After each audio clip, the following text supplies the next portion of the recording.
सबसे सटीक भरोसेमंद तरीके से जिम्मेदारी निभाना, निडर हो आपके लिए सिस्टम से भिड़ जाना, आपके हर मुद्दे को मजबूती से उठाना,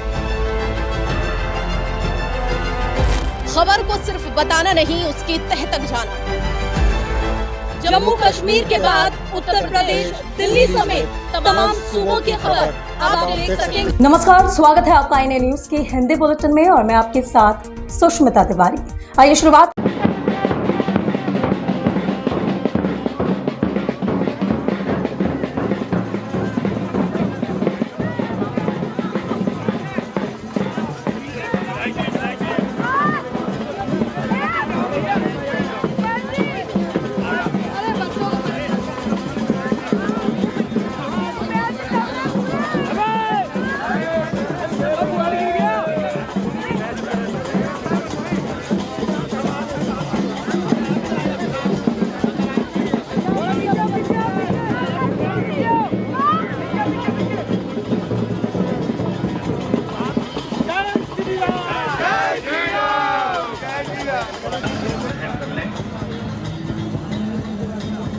कार्यक्रम का उद्घाटन संपन्न हो चुका है।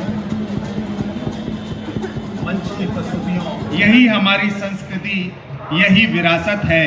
फिरोजाबाद महोत्सव है, फिरोजाबाद महोत्सव है। संस्कृति की बात अगर चलती है, हम सबको बड़ा सौभाग्य है कि उसके अगुआ, उसके शीर्ष बिंदु हमारे जनपद के बड़े भाई आदरणीय श्रीमान जयवीर सिंह जी और पूरे गौरव के साथ दोबारा माननीय मंत्री श्री जयवीर सिंह जी को मैं धन्यवाद देता हूं, उनका स्वागत और अभिनंदन करता हूं। आज के दिवस में हमारे साथ शहर के विधायक श्री मनीष सिसोदिया जी भी यहाँ पर उपस्थित हैं, उनका भी स्वागत अभिनंदन करता हूँ। साथ ही साथ आज के दिवस पर जितने भी हमारे सम्मानित जनप्रतिनिधिगण हैं उन सबका स्वागत अभिनंदन करता हूँ। फिरोजाबाद महोत्सव के प्रथम दिवस पर हमारे कंधे से कंधा मिलाकर चलने वाले कप्तान साहब, नगर आयुक्त साहब, ADM साहब, ज्वाइंट मजिस्ट्रेट, PFO साहब, समस्त अधिकारीगण, यहाँ पर उपस्थित सभी सम्मानित जनता के लोग और हमारे सभी प्यारे पत्रकार बंधुगण, बहुत ही खुशी का विषय है कि फिरोजाबाद महोत्सव का द्वितीय वर्ष में आयोजन किया जा रहा है और ये आयोजन पिछले साल से शुरू हुआ था और इसको और भव्यता प्रदान करते हुए हम लोगों ने इस आयोजन को कंटिन्यू किया है और इस आयोजन का 10 दिवसीय प्रारूप है जिसके बारे में मैंने आप सबको पहले भी बताया था। इस बार की जो थीम हमारी है फिरोजाबाद महोत्सव की, वो है हमारी संस्कृति हमारी विरासत, और इसी थीम को लेकर इन 10 दिनों में हम लोग फिरोजाबाद से रिलेटेड सारी चीज़ों को इस प्रदर्शनी के माध्यम से दिखाएंगे भी, इसको सारे विश्व के साथ शेयर भी करेंगे और फिरोजाबाद वासियों के लिए हम लोग बहुत अच्छी कलाकारों को बुलाए हैं, यहाँ पर बहुत अच्छे कलाकारों को बुलाए हैं और उनके माध्यम से हम आप तक पहुँचने का प्रयास करेंगे। बच्चों के मनोरंजन के लिए हम लोगों ने पिछले साल से भी बड़ा फन जोन बनाया है। विभिन्न प्रकार के व्यंजनों की व्यवस्था की गई है जिससे कि यहाँ पर आने वाले पर्यटकों को कोई प्रॉब्लम ना हो, वो खान पान भी अपना सुरुचि से कर सकें। नगर निगम का भी विशेष धन्यवाद देना चाहता हूँ कि इन्होंने पिछली वर्ष की भांति इस वर्ष भी इसको जीरो वेस्ट इवेंट के रूप में मनाए जाने का निर्णय लिया है और नगर आयुक्त साहब की और माननीय महापौर महोदया के निर्देशन में ये काम संपन्न कराया जाएगा। उत्तर प्रदेश पुरातत्व विभाग के द्वारा यह एक फोटो प्रदर्शनी का आयोजन किया गया, जिसको आप लोगों ने इसका अवलोकन आप लोगों ने किया है और आने वाले सभी आगंतुकों से अनुरोध है कि इसका अवलोकन वो जरूर करें। ODOP सहित विभिन्न प्रकार के 100 से भी अधिक शिल्प स्टॉल लगाए जाएंगे। मेले में पर्यटन विभाग उत्तर प्रदेश, पर्यटन मंत्रालय भारत सरकार, उत्तर प्रदेश संस्कृति विभाग, नगर निगम, विकास प्राधिकरण, सूचना विभाग, शिक्षा विभाग, विकास विभाग, उद्योग केंद्र, जिला पंचायत एवं ग्राम पंचायतें, जनपद के व्यापार मंडल, जनपद के विभिन्न उद्योगपतियों, शैक्षणिक संस्थानों की सक्रिय प्रतिभागिता प्राप्त हुई है, मैं उन सबका धन्यवाद अदा करता हूं। कोविड काल के बाद से जनपद में पर्यटन की गतिविधियों में माननीय मंत्री जी की प्रेरणा से काफ़ी यहाँ पर इन्वेस्टमेंट हुआ है, जिसमें कि 150 करोड़ माननीय मंत्री जी की प्रेरणा से पर्यटन विभाग के द्वारा विभिन्न योजनाओं का सृजन किया गया है।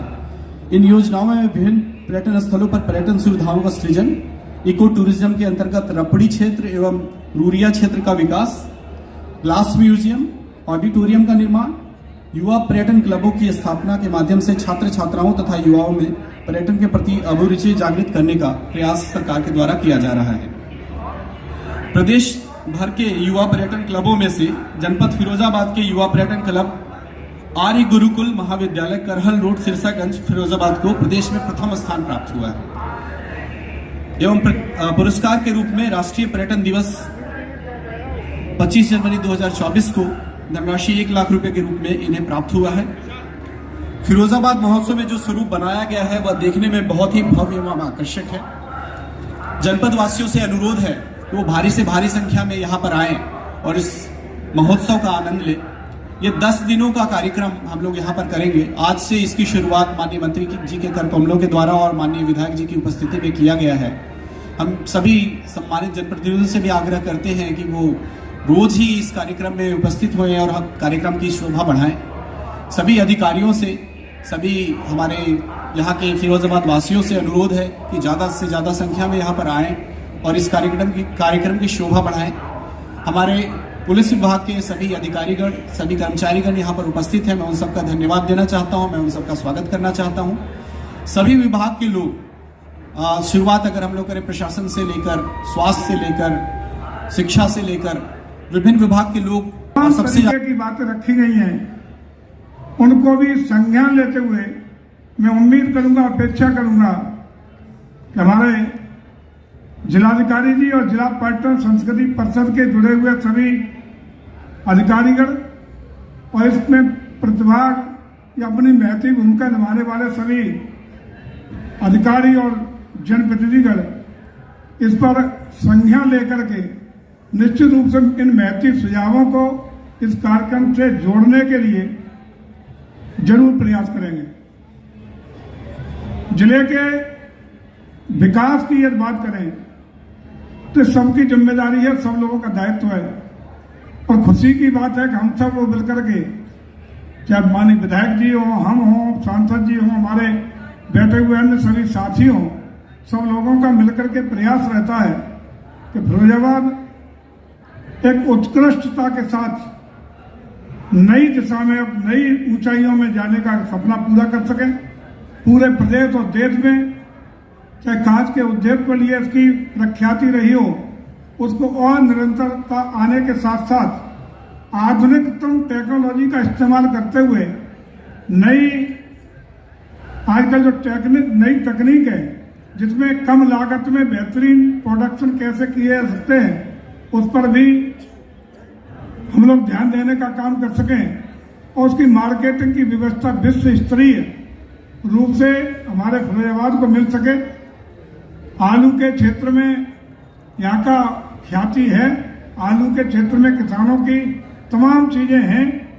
प्रयास सरकार ने पहले भी किए हैं कि आलू पर आधारित कोई उद्योग यहाँ स्थापित हो सके, लेकिन अब तक सफलता नहीं मिली है। इन चीजों पर बहुत सारी चीजें हैं जिन पर हम लोग गौर कर रहे हैं और निश्चित रूप से उम्मीद करते हैं कि मिल करके आगे बढ़ने का काम करेंगे। प्रयास हुए भी हैं। किस तरह से फिरोजाबाद उत्सव मनाया जा रहा है, बताइए। देखिए, उत्तर प्रदेश में संस्कृति और पर्यटन दोनों की अपार संभावनाओं का प्रदेश है। धार्मिक पर्यटन हो, धार्मिक संस्कृति हो, हमारा रहन सहन हो, हमारी परंपराएं हो, आदर्श हो, मूल्य हो, जीवन शैली हो, इन सबको लेके उत्तर प्रदेश में अपार संभावनाओं का उत्तर प्रदेश है और इन संभावनाओं को धरातल पर उतारने का काम, देश और दुनिया के सामने प्रस्तुत करने का काम उत्तर प्रदेश सरकार का संस्कृति पर्यटन विभाग कर रहा है।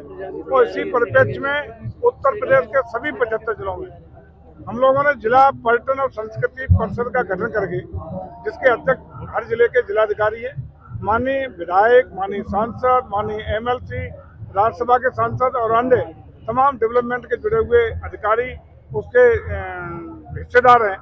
इन सबको मिला करके हम लोग प्रत्येक जिले में जिले का महोत्सव आयोजन कराने का काम कर रहे हैं। हमारा पर्यटन विभाग, संस्कृति विभाग पूरी तरह प्रतिबद्ध है कि हम प्रत्येक जनपद को, हर एक जनपद की अपनी एक विशेषता है, उपलब्धियां हैं, एक उनकी शैली है, एक अलग से कल्चर है, उनकी वहाँ की विविध विधाओं के रूप में हर जिला अपने एक अलग उपलब्धि रखता है।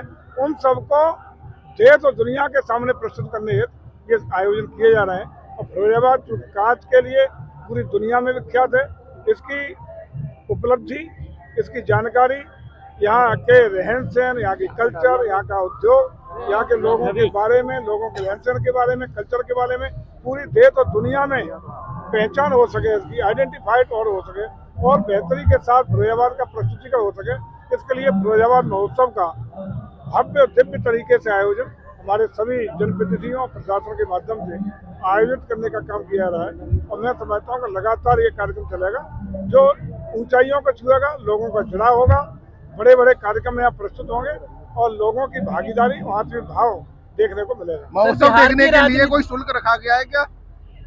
लेकिन निश्चित रूप से ये तो जिलाधिकारी से आप बात करिए क्या क्या है, लेकिन महोत्सव में एंट्री का कोई शुल्क नहीं है। सर मेरे 2-3 क्वेश्चन है।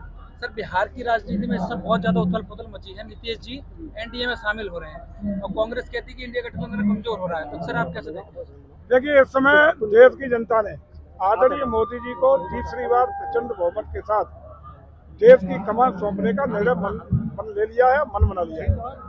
इनका गठबंधन हो या टूटे उससे कोई फर्क पड़ने वाला नहीं है, लेकिन बेमेल समझौते के आधार पर, वैचारिक बिना समानता के आधार पर या जहां कोई लक्ष्य न हो, उस तरह के गठबंधन लंबे समय तक नहीं चल सकते हैं।